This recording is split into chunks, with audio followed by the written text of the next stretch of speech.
Assalamualaikum dan salam sejahtera saya ucapkan kepada barisan pegawai PPD Daerah Kota Kinabalu, Daerah Penampang dan juga Daerah Keluaran selaku panel kajian tindakan pada tahun 2021. Baiklah, saya Siti Aminah binti Muhammad bersama rakan saya iaitu Cikgu Hamidah binti Syafi'i.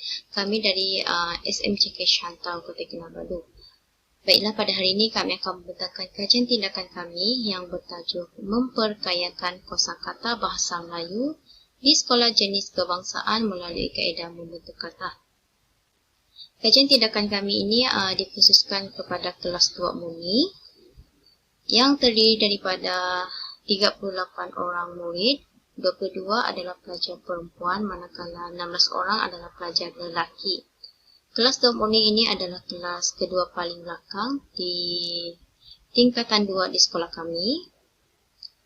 Untuk pengetahuan PPD, kelas 2 Muni ini adalah terdiri daripada pelajar berbangsa Cina, dan masalah utama yang dihadapi oleh mereka ini adalah mereka ini sukar bercakap dalam bahasa Melayu dan juga menulis dalam bahasa Melayu.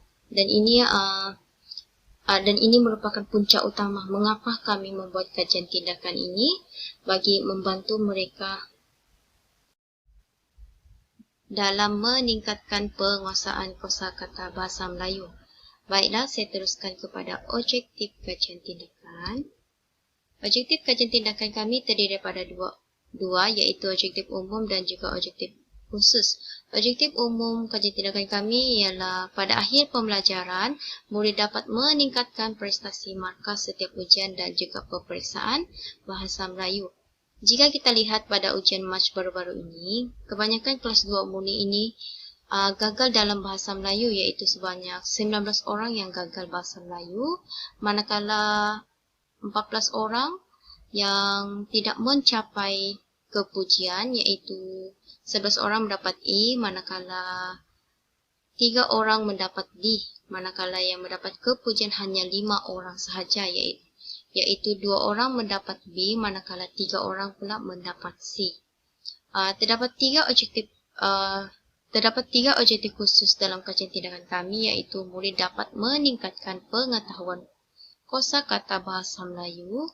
Yang kedua ialah murid dapat mengetahui kosakata baharu, dan yang ketiga adalah murid dapat membina ayat yang gramatis.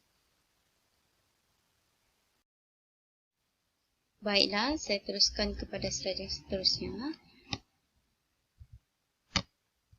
iaitu isu. Berdasarkan pemerhatian guru dan perbincangan guru bersama pelajar, kami mendapati 3 isu. Yang pertama ialah murid sukar memahami pengajaran guru dan juga tidak dapat menyiapkan latihan yang diberikan oleh guru terutama dalam karangan. Seperti yang kita tahu, pelajar kelas 2 Muni ini kebanyakan daripada mereka penguasaan kosakata bahasa Melayu adalah sangat terhad. Dan ini menyukarkan mereka untuk memahami pengajaran guru dan juga tidak dapat menyiapkan latihan yang diberikan oleh guru. Sebab apa yang mereka baca mereka tidak faham sebab mereka tidak tahu maksud suatu perkataan tersebut. Selain itu, kebanyakan daripada mereka ini suka bertanya maksud sesuatu kosakata bahasa Melayu. Contohlah, pelajar saya lah kan, kelas 2 Muni ni mereka selalu bertanya, "Cikgu, apa maksud ini? Cikgu, apa yang kamu cakap? Saya tidak faham." Dan isu yang ketiga ialah peratus gagal dalam setiap kali ujian atau peperiksaan mata pelajaran bahasa Melayu adalah sangat tinggi. Kita boleh lihat keputusan ujian Mac baru-baru ini, iaitu peratus gagal adalah sangat tinggi, iaitu 19 orang yang gagal, manakala 11 orang mendapat C, E, dan 3 orang D, dan juga C 3 orang, manakala yang mendapat B hanya 2 orang. Berdasarkan keseluruhan, yang mendapat keputusan kepujian hanya 5 orang. Selebihnya gagal dan tidak mencapai kepujian. Saya bersama Cikgu Hamidah telah membuat intervensi iaitu memperkenalkan satu aktiviti membentuk kata bagi membantu pelajar 2 Muni ini membantu pelajar 2 murni ini untuk meningkatkan pengetahuan kosakata mereka. Yang pertama ialah kami memberikan satu set gambar rangkai kata huruf ABC.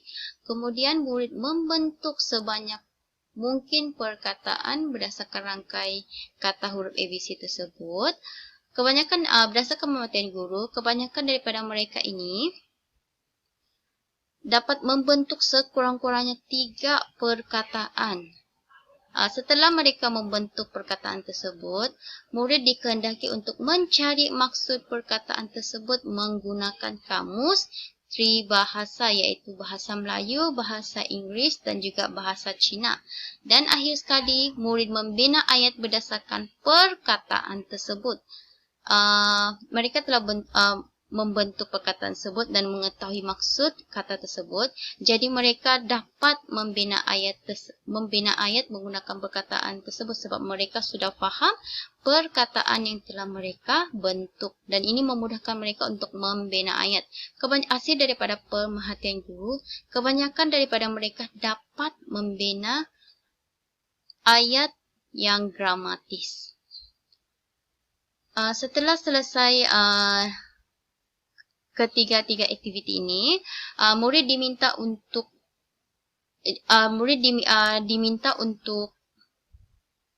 berkongsi bersama rakan-rakan kelas perkataan yang mereka bentuk serta maksud dan juga bina ayat yang mereka hasilkan tadi. Dan ini dapat membantu lagi rakan yang lain untuk meluaskan pengetahuan mereka dalam kosakata bahasa Melayu.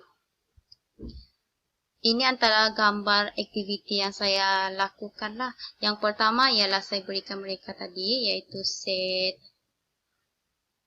rangkai kata huruf ABC. Kemudian mereka membentuk perkataan tersebut. Kemudian juga setelah itu mereka juga mencari maksud menggunakan kamus, dan akhir sekali mereka membina ayat. Berdasarkan pemateri guru, aktiviti ini memberi impak yang baik kepada pelajar 2 murni sebab mereka lebih semangat sebab mengetahui perkataan baharu. Selain itu, aktiviti ini memberi impak yang baik kepada pelajar, iaitu pelajar dapat berkongsi dengan rakan sekelas mengenai perkataan yang mereka telah bentuk dan juga bina ayat yang mereka hasilkan kepada rakan yang lain. Baiklah, setakat itu sahaja pembentangan saya pada hari ini. Sekian, terima kasih.